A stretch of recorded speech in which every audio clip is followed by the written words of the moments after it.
Good morning, everyone. Good Welcome. morning, Victor. Good morning to you. Good morning, Joe. Happy Friday, as they say. Yes, happy Friday. As usual, ladies and gentlemen, it's always a pleasure for us to be here with you, learning together again as we're moving forward with these lessons. What is this all about? Is how to live in God's world. There you go, right. This is His world. He designed it a specific way, and you're not going to get around it. And this is what we're trying to get across to you.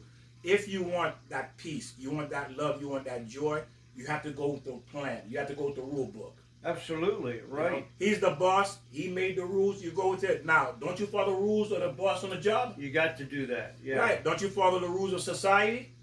Okay, so we follow these rules, man, law, but yet the Creator who loves us, God, who created us out of pure love, and we do not want to follow His rules. Right, exactly.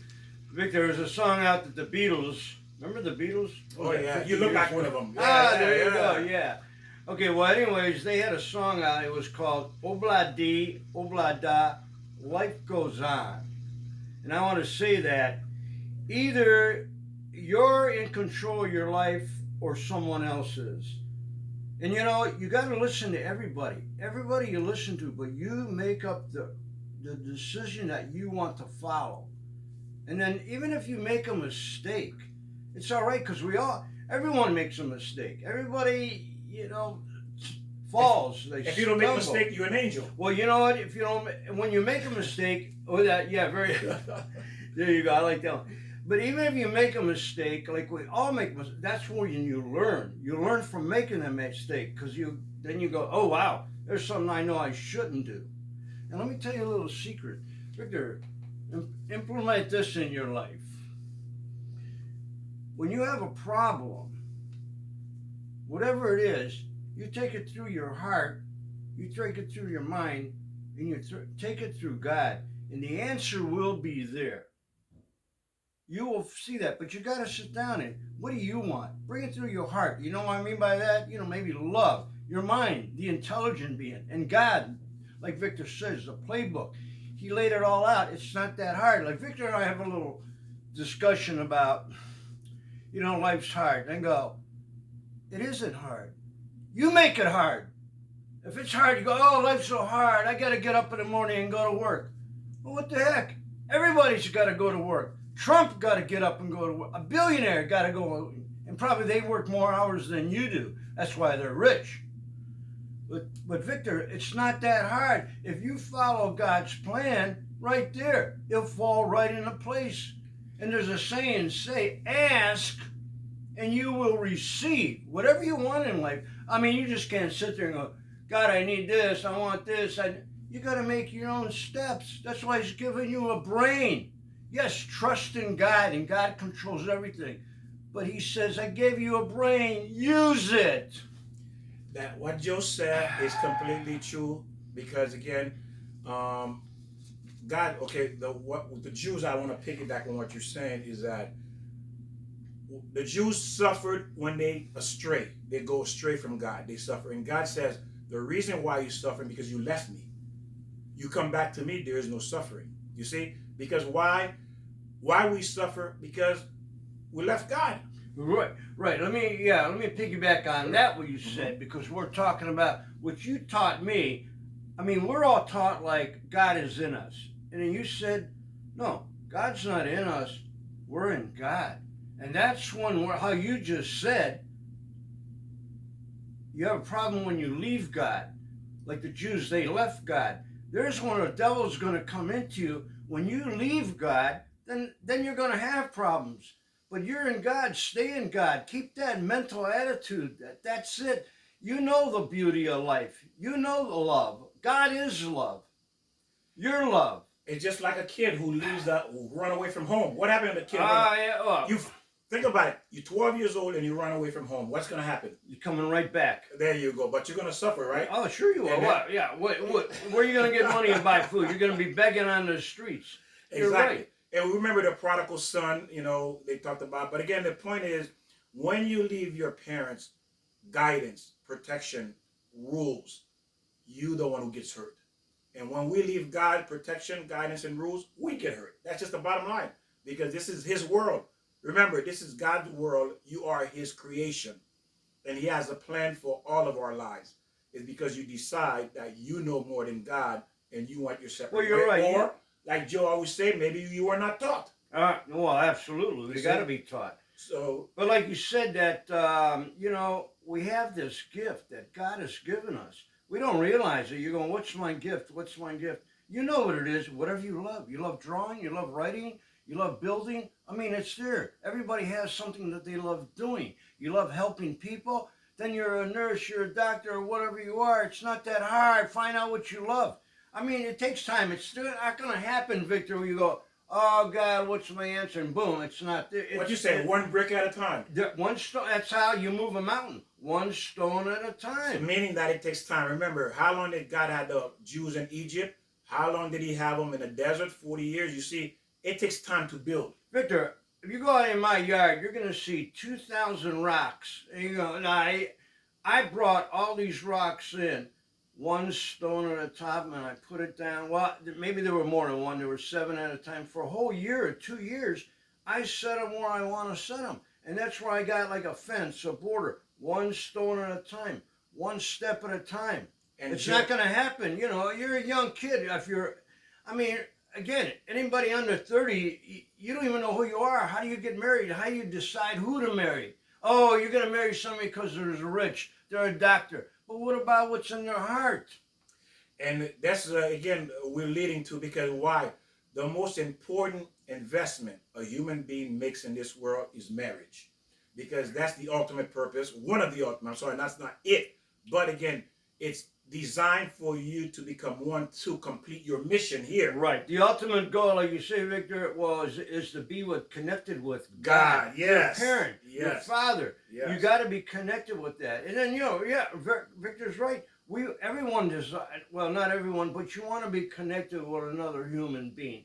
If it's a Your partnership, soulmate, like you your said. soulmate, Yes. right. And that takes time. It takes time for you to build up what you need out of life. Love takes 30, 40, 80, 100 years to build. Okay, love takes 30, 40, 100 years to build.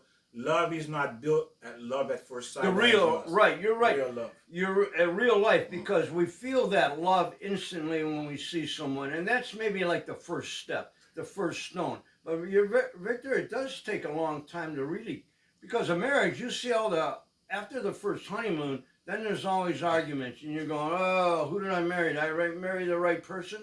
Well, if you really have that love in your heart, the both of you, and you find your soulmate, it's going to happen.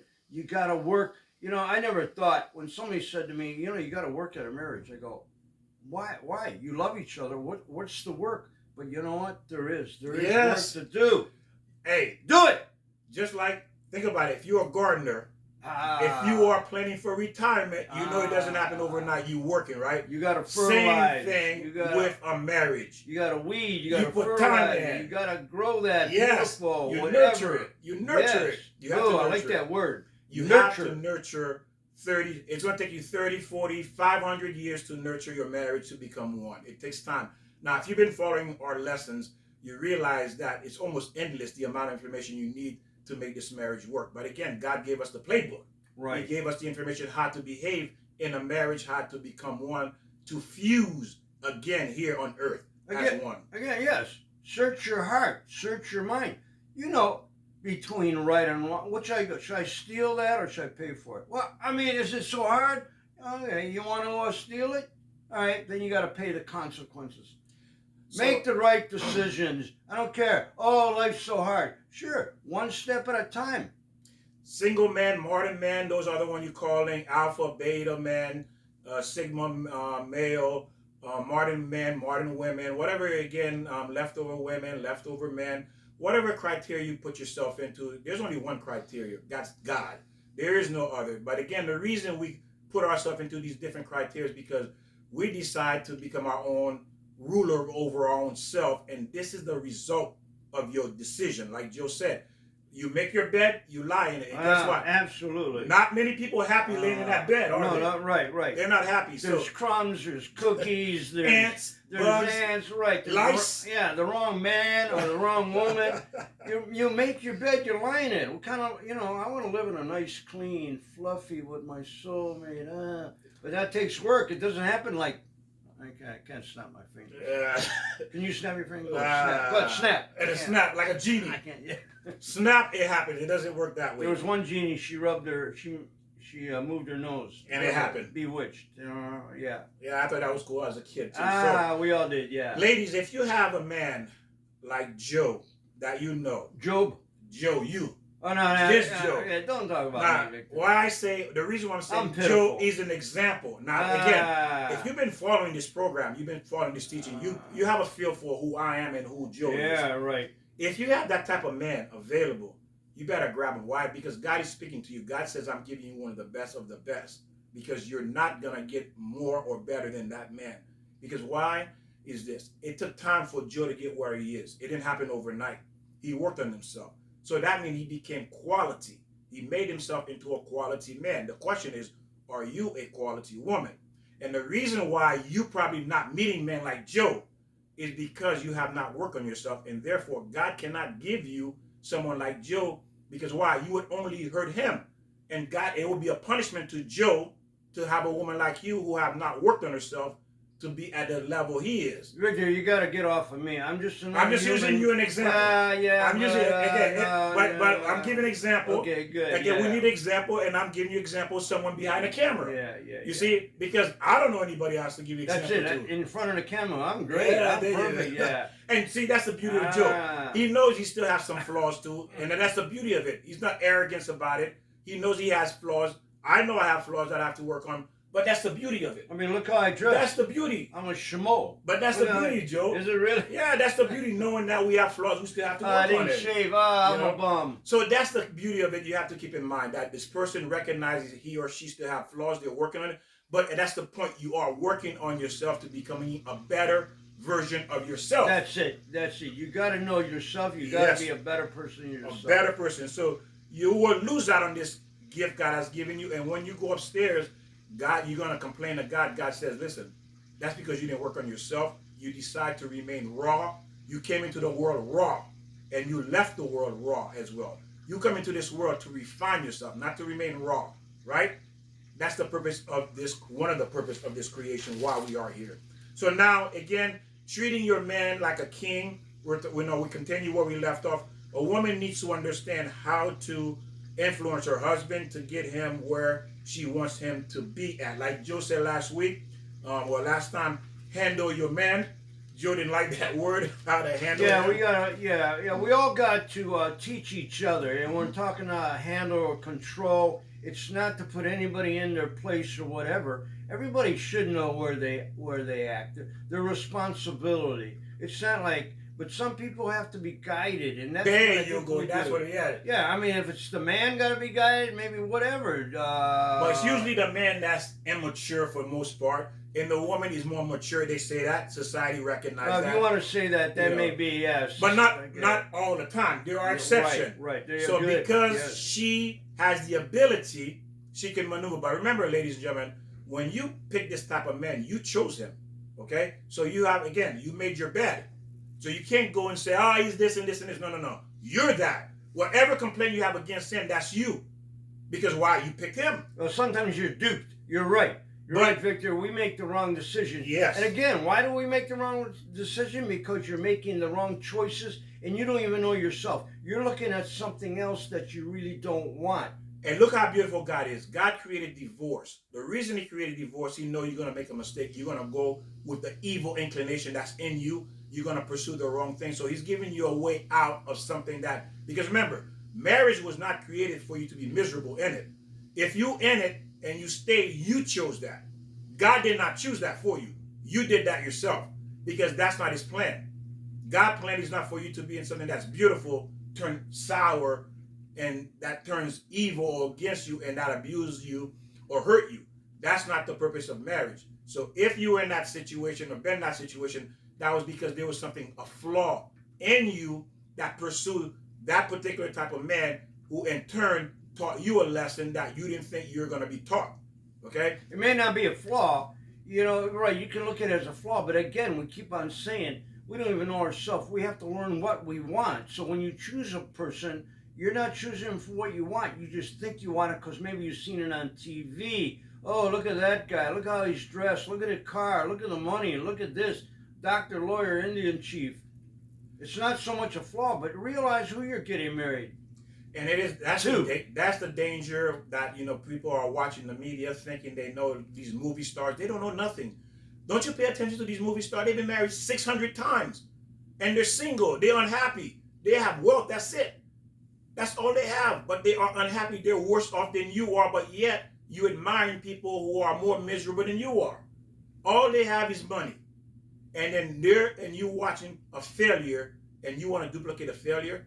If you're watching our lessons, our teaching, you know by now that what you've been taught about marriage is beyond your understanding at this point, because we cover so much and there's so much more to cover about marriage. So again, so we're looking at it. It says when a man arrived home from work, she's on fire because meaning that she's upset. She's a new mother. She has a baby and she's trying to take care of the baby, and then she realized the man is not trying to help her, or her husband not trying to help her.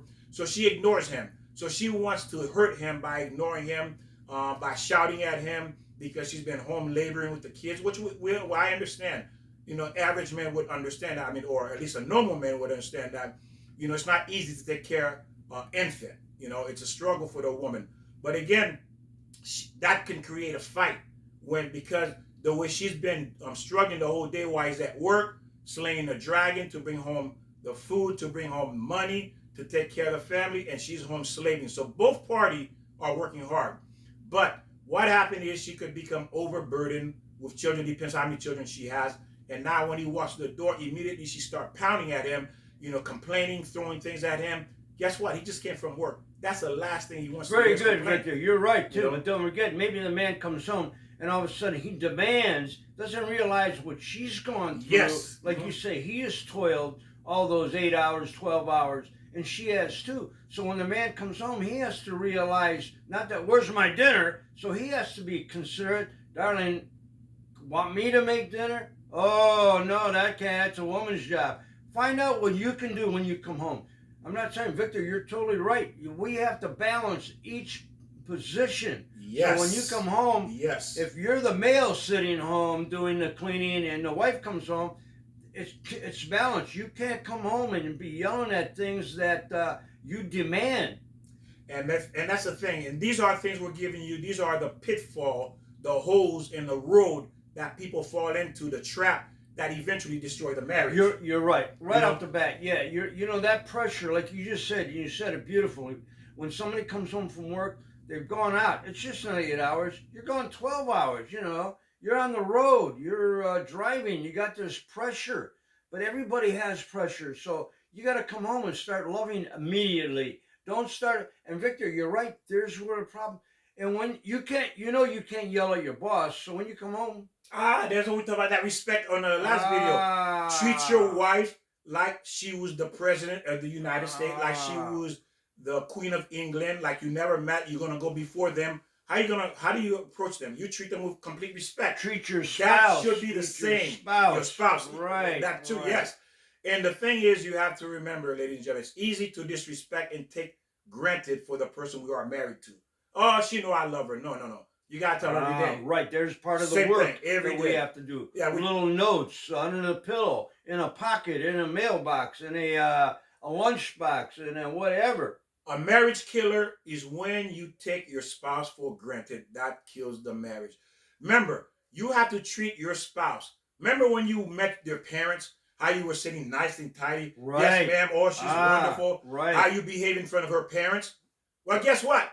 You have to put that same act, that same show you did in front of her parents for the rest of your life. Yeah. Right. That's how you must treat her. Right. As if her parent is watching you all the time. That's what I was saying. We're duped. We go in, we see the person acting really nice just to capture you. Yes. We go, oh yeah, look at my car. Look at the money I make. Look at, what's going on here. And I got lost what I was saying, but go on, Victor.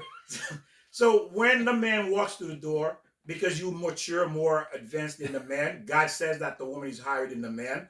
You dress up really nice in your best dress. You beautify yourself. You took care of the kids throughout the day. You dress all the kids. You line them up by the door, and then you wait till your husband walk into the door. everybody saying, you say hi, honey. The kids say hi, daddy. They're hugging, kissing, making them feel welcome. And then you're not complaining. And then you set him down. You have the dinner cooked. You talk. And then after he's very comfortable, you made him feel like a king. You give him his newspaper. The dog went and got his slippers. He feels like a king. And then you hit him with the problem. Victor, that's beautiful, but you're living in a fantasy world. Well, again, that doesn't happen in today. I'm sure there's a lot of situation that does. It might be the people who really follow the Lord. If they're the Jews, the Christians, Jehovah's Witnesses, whoever they are, there's a lot of people that do that. We don't see it because it's really not normal, but that does happen, but rarely. And I mean, in today's world, it's just like, where's my meal? What have you been doing all day? Well, you're playing tennis. Wow, what happened? Why is the kid? Where's my wash? Where's my starched shirt? And Joey's right, because you decide to marry a gorilla. There you go. You decide to marry a gorilla. What do you think you got? You marry a gorilla. That's how a gorilla gonna behave. But when you marry a man like Joe. Oh, Victor. All right, you're gonna stop. I'm not gonna tolerate it anymore. But I'm an idiot. I'm a drywall hanger. Don't follow Joe. When you marry a man who's good, who's been working on himself, who's good, who's been working on himself, guess what? He's gonna take you into account. He's gonna realize, you're right. My wife's been home all day. Let me help her. He has understanding, compassion. But again, this is the quality you look for before you enter the marriage. Is he considerate of me? And the thing is, most people today are not. It's about me, me, me, me, me. Oh, absolutely. That's what it is. And you married a me. You were about you, and he was about him. When you go start dating, what you got to look at, I believe, maybe this may not be the example, but you got to look at where that spouse that you're pursuing, their family. You got to see how he treats or she treats the mother and father. Even go in the bedroom, see how the house is. If it's a wreck, run out of there. It all depends on how life you want to live. And it's chaos. You got to see what you're going to marry. Realize what you're marrying. I like that.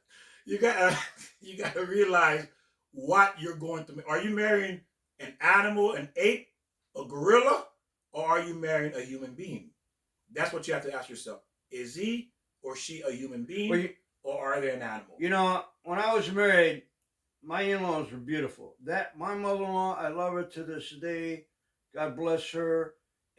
But I think I was duped or whatever. Well, first of all, I was way too young. My wife was way too young. We didn't even know about marriage, what life's about. We lasted maybe 3 years, got into trouble, and then was divorced. That's a total shame. So, like I just said, you got to look at the family. It didn't work for me. I did see the family was beautiful. But for whatever reasons, again, it was way too young. We're so immature when you get married. Immature. What does immature mean? Lack of information. There you go. There are people today, they're not even human beings. They look like human beings, but again, they're because their behavior and their understanding is more animalistic. They behave more like animals than human beings. And you're thinking you're marrying a human being. But again, these are information you need to know up front to educate yourself and your family before they enter a marriage, because a marriage is a lifetime commitment to, again, the goal is to become one, and you need to understand what that process is, how to get there, how to achieve. Nobody enters a marriage to fail. You see? Well, at least the good people. People. Right. So the good people is not entering to fail. They're entering to succeed.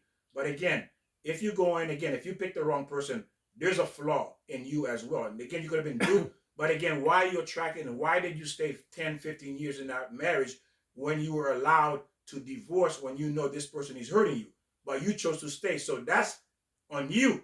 That's the bad you made. But again, we're continuing, so you need to understand all these things. And again, for you to know how to maneuver in God's world, what is a marriage and how you're supposed to proceed. I'm flashing on most of the people I know, even my friends going back quite a few years.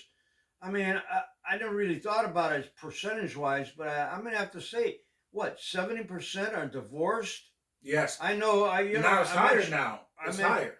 Well, yeah, whatever it is, And I do know a few people. One is my brother and his wife, and a few other friends who have stuck it out. They and I'm sure they had problems, but they were with God. You have to be with that connection.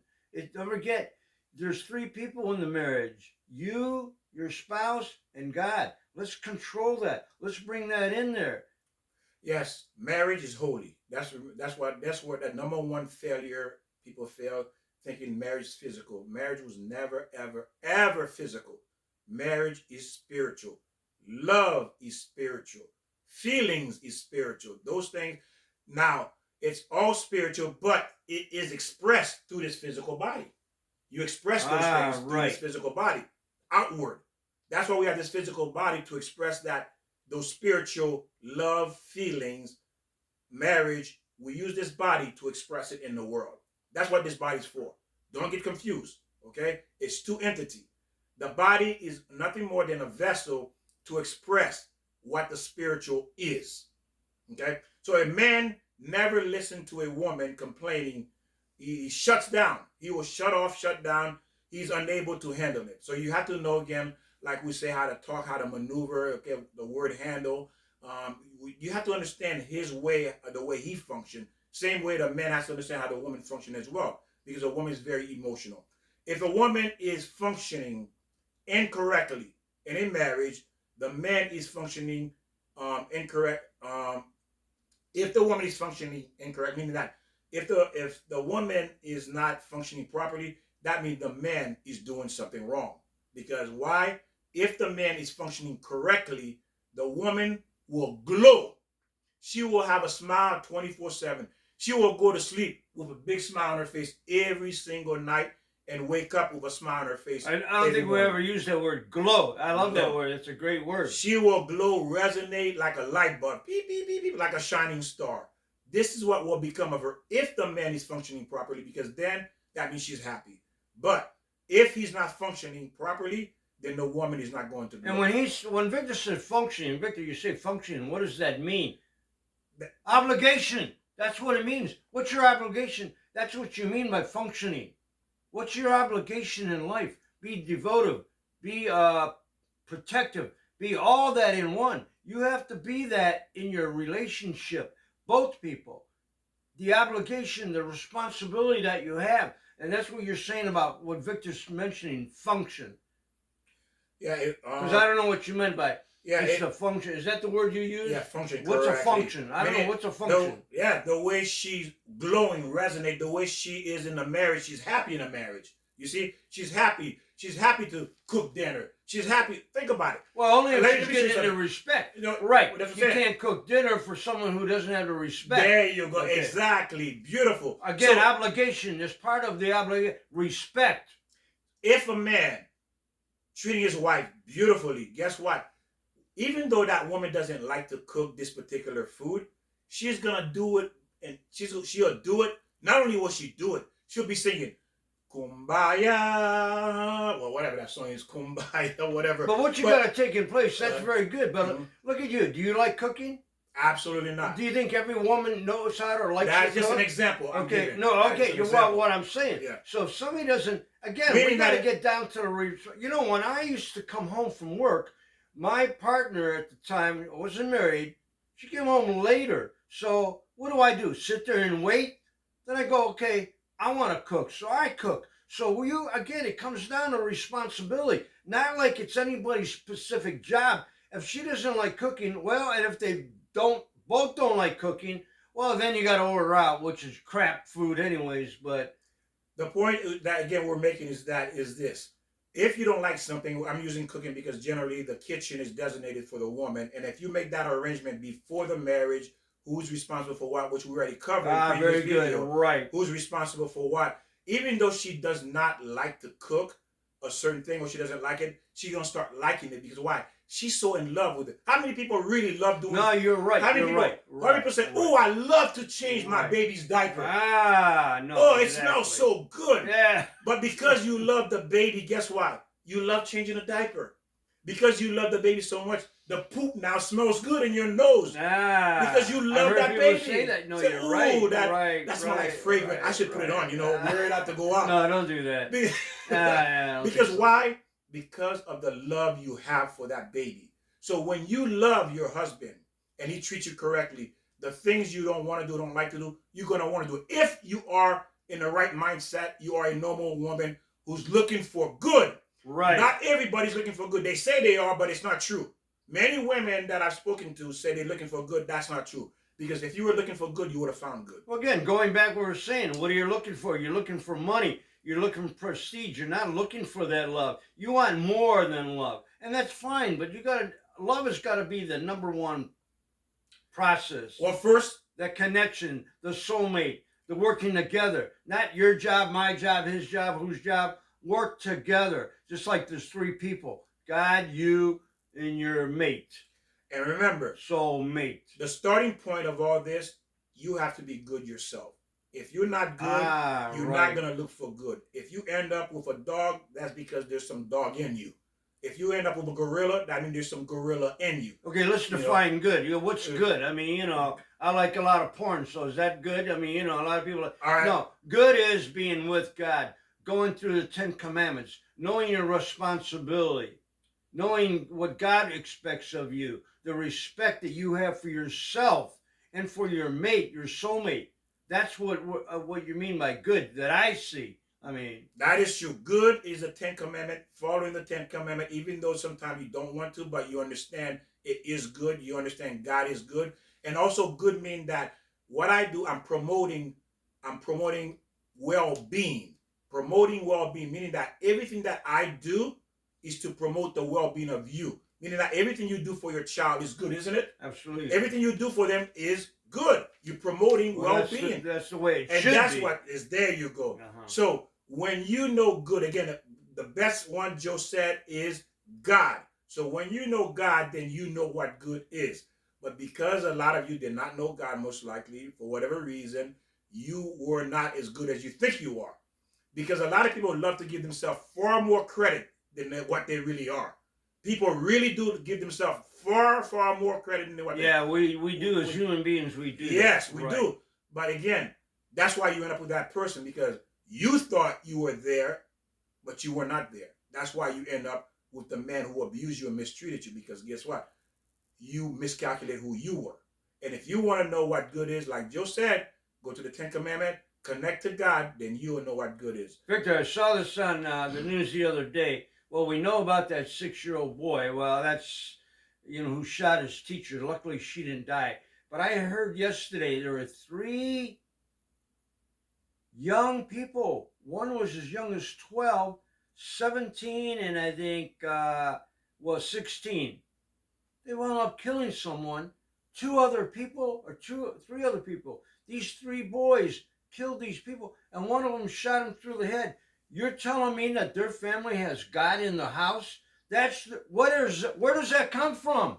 Where does that, a boy, 16, 17 years old, kills somebody else through the head? What is that about? Okay, I went off the program here. Let's get back. But I mean, what I'm trying to bring out, there's not God in that house. There's no talking about 10 Commandments. There's no talking about respect. There's no talking about obligation.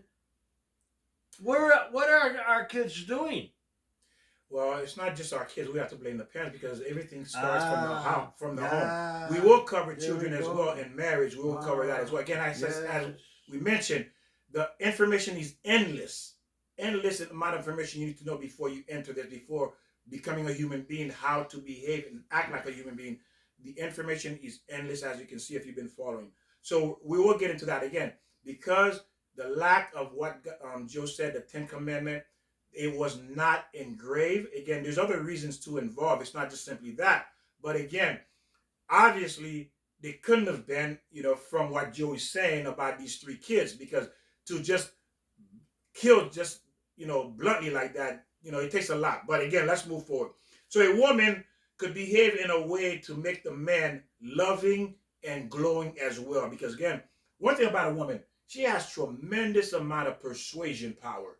Doesn't she, Joe? Even though you can't fly, if she talks to you long enough, you'll jump out the window. Yeah. Believing you can fly, because that's her power. Right. You say, oh, yeah, you're right. I can fly, honey. Yeah, you can fly. Whoop. Well, honey, you told me I can fly, because that's your power as a woman. You can change a man. Again, if the man is good, receptive, willing to listen. Again, I don't know the level of your man, where he is in terms of how much he has worked on himself, if he did any work at all. So I don't know. But again, if you're in that situation, you, that particular man, you are a mirror of him. If you say he's this and this and this, well, that's you too, because you picked him. So you are a mirror of the person you are with. Keep that good in mind. one. I like that. Yeah. You are a mirror Yeah. of that person you are with. Okay? Until you realize you made a mistake, and then you go, I'm looking in the wrong mirror. There you go. Mirror of that person you with. What was that song that Michael Jackson had? Song, Man in the Mirror? Yeah, the Man in the Mirror, yeah. I have no idea what that was about, but Neither the do Man I. in the Mirror, yeah. So now, again, if a man behave incorrectly, he could make her cry. He could make her cry. And by the way, man, you are not allowed. Did you know you go to hell if you make your wife cry? You will go to hell. Listen to what God says. You will go to hell. God will punish you here and there if you make your wife cry. Okay, if you're going to make her cry, don't get married. Okay. But what about a good cry? I mean, if you bring them home flowers and all of a sudden, I've seen people cry. I think I've experienced. Oh, that's the cry you want. Bring a special, That's the cry you want, Joe. So we got to define cry, the bad beautiful cry. Make them cry where their heart is hurting, their mind is hurting. And remember, if your husband making you cry, remember, you also earned it, because that's the man you pick. He's a mirror of you. He's a reflection of you. You just did not know you were like him. And he's showing you, you are like me. That's why you picked me. And now you see you through me. So you married you married the bad boy. The bad boy is a reflection of who you are. But you did not know that. But now he's showing you what you're capable of doing. Because why? He is you. And you don't know that, and that's why you picked him. Again, your husband is a reflection of you. That's why when you go somewhere, people will talk about you about your husband and say, oh, she's no good. Look who she's married to. Think about it. You say it all the time, oh, she's no good. If she was any good, she would marry this man, which is true. If you were a good woman, there's no way you would end up with that type of man. So actually, a woman who marries a bad boy is actually the bad girl. There you go. Well, there you go. There you go. So don't pretend he's the bad guy and you the good one. If you were the good one, the moment you realized he was bad, you would have got a divorce. You would have left, right, Joe? You say, hey, you know what, I'm out of here. Because I made a mistake, you fooled me, you duped me. Okay, you got me, but I'm out. And that's why God allowed marriages, divorces, I'm sorry. He allowed divorces for you to get out because he knows you're going to make a mistake.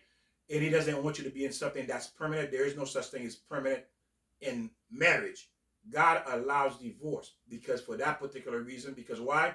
You marry someone that's a reflection or mirror of you, and you did not know you were like him until he taught you a lesson by abusing you, made you realize you do have that ability to do it. There are women who have been abused and they end up abusing other people. Why? Because it was in you already.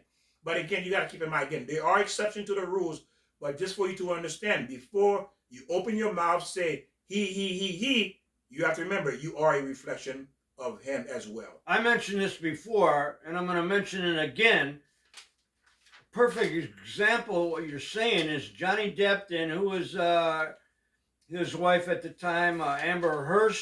She even clarified that before Amber, married Johnny Depp, that he abused her, but she wound up marrying him. What kind of idiot is that? You're going to marry somebody who abused you before?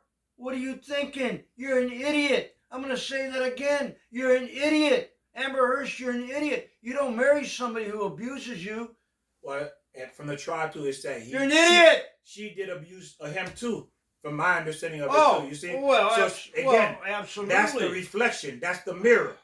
The mirror is sometimes you do it back to that person. Sometimes you just stay quiet, but you are the mirror of your husband. Well, there's a lot of people who like pain. Maybe she liked that. Oh, spank me. Oh, harder, harder.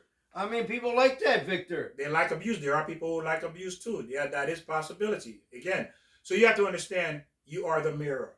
When you look at your husband, you're looking at yourself. You're looking at yourself. All human. And that's beautiful if you make the right choice. That's what this is all about. So when you marry somebody, you have to marry somebody again. You got to know yourself. Imagine this, ladies. You have a man. Everybody loves it. Say, man, this man is beyond. He said, you know, what are you? Is your husband an angel? Don't talk about me. I told you. He said, is your husband an angel? Everyone loves him, children, women, young, old. They admire your husband. Even your children admire your husband. Everywhere you go, you get a earful of how wonderful this man is. That is what you're supposed to have. Everywhere you go, that's your husband? Oh my God, let me have your signature. Let me have your autograph. You married to this man? Where can I find one? Where can I get one like him? I want one like him. You will be the apple of every woman's eyes, because why? Every woman wants to be in your shoes. If you have this. Now, of course, this kind of man is exclusive. He's only available to the woman who deserve him. If you are not at that level, God is not going to allow you to meet him. Not only is he not going to allow you to meet him, he's going to blind you. Even though if you run across him in a mall or in the supermarket, you're not going to see him, because God's going to shield your eye from him. Why? Because you're not worthy to be with this type of man. You're not worthy. Yeah, okay. You are not worthy to be with this type of man. You're thinking you there. God says, no, that's why I'm not letting you see him. That's why I'm not going to let you be attracted to him. Because why? I'm not going to let him fall, because he has worked. He became an angel. He deserves an angel. I'm not going to give someone who's an angel a serpent. I'm not going to give him a serpent. You are a serpent. I can't give you to him. So a serpent marry another serpent. I saw a movie like that. There was a true story about this man was married, beautiful relationship in the marriage, but then when he went to work, there was a secretary, and her job was to steal this husband away. And that was a real story. And wound up, the wife winds up suing the woman and winning the case. And, well, the guy's an idiot, number one. He was duped by the situation. And that's the thing, too. He was thinking with this instead of this and this. The point is, because if he was of quality, if she was of quality, this would never cross your path. You see, if you are a quality woman, this is not going to cross your path. Because why? A quality woman is going to marry a quality man. That's just the bottom line. The same way when you go buy a house, a car, whatever it is, you're looking for quality, right? Right. But when you went for the man, you were not looking for quality. You were looking for something else, but it wasn't quality. And that's what you got. You got exactly that, no quality. And why? Because the reason he wasn't quality, because you're not quality. That's the bottom line. Let's be honest. If you were quality, you would have got a quality man. And like I said, if you were quality, every woman would admire you. If you are a quality woman, every woman that you know would admire you, because why? You would be with a quality man, and she would look up to you, admire you, and wanting exactly what you have. And you can pick them out sometimes. Like we go to the square all the time, and we get people from all over the world because of the film industry. And there are people that you can almost see the relationship.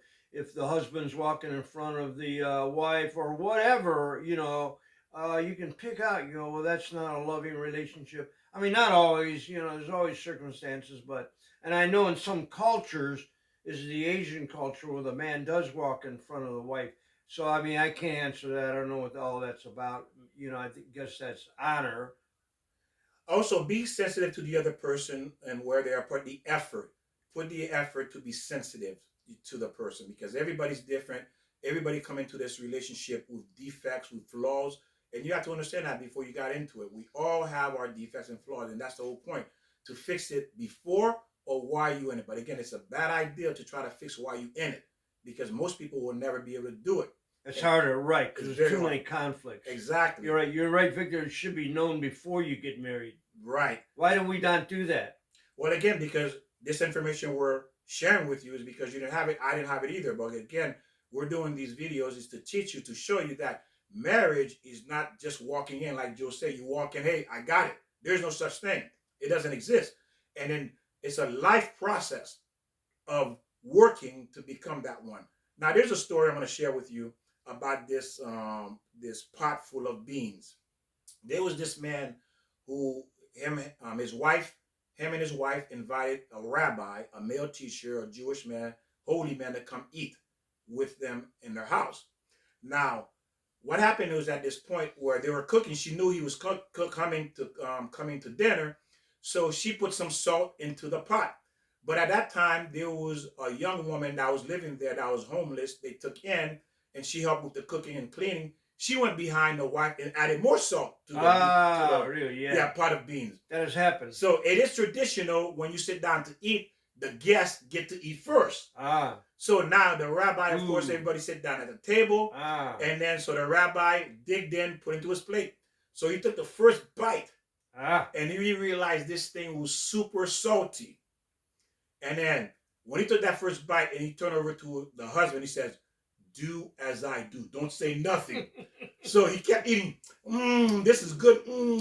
So the husband didn't know what the rabbi was talking about. So he took his share and he started eating too. Said, of course, now he realized what the rabbi was talking about. So he kept eating. And then the rabbi and the husband ate all the food. And then he said, "Wow, that was delicious." And he says, "Do you have more?" Well, she said, "Yeah, we have a little bit left more in the pot." So he said, "Bring it." So the rabbi and the husband ate all the food.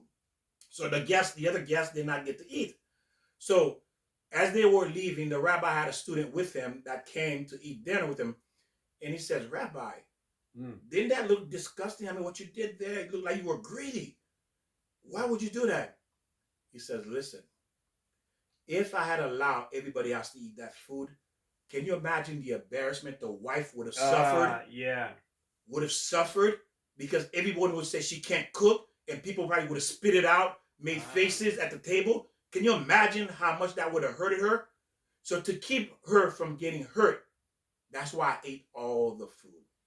Now imagine this is the kind of husband you have. Now that's a fine line, and you're right. You don't want to embarrass anybody, but there's such thing as constructive criticism at the right time. And let me tell you a story. I think I said this once before, real fast, that I was eating dinner when I was married. Now I'm Italian, and my mother was a great Italian cook.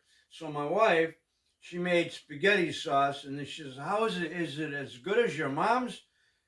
And I'm thinking to myself, how do I answer that? I mean, my mom's been cooking for 40 years. Always say yes. Even better. And my wife, I mean, it was good. I'm not saying it wasn't good, but she's been cooking, for 3 years or so? So I said to my wife, "I tell you, it's pretty close. I mean, what am I going to say? I can't tell her it wasn't good." So you got to use a little finesse or another word for it. The Torah says, tell her yes. Why? Because you have to maintain peace in the house. God wants peace between husband and wife. Right. Say your cooking is just as good or better than my mother. That's true. But again, you don't want to live the rest of your life with a terrible spaghetti sauce or... No, what you do, and you're right. Well, now, if it is that terrible, like you said, there's a way to correct it. Next time, when she cooks something different, you say, "Honey, I prefer this